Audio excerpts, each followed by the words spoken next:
ulam, broccoli with pork. Kasama ito. Ayan guys. Narinit ko muna itong karne. Tapos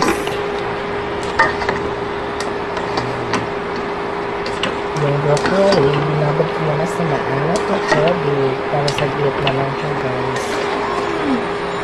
Ayan siya guys.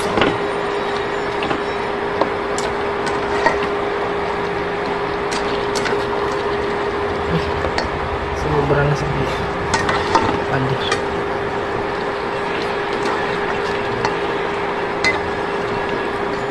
Ayan yung ulam namin ngayong tanghalian.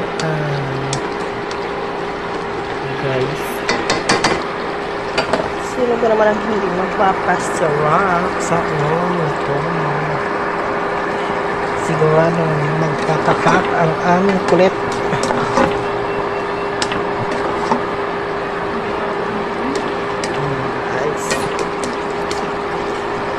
Tapos stock pan.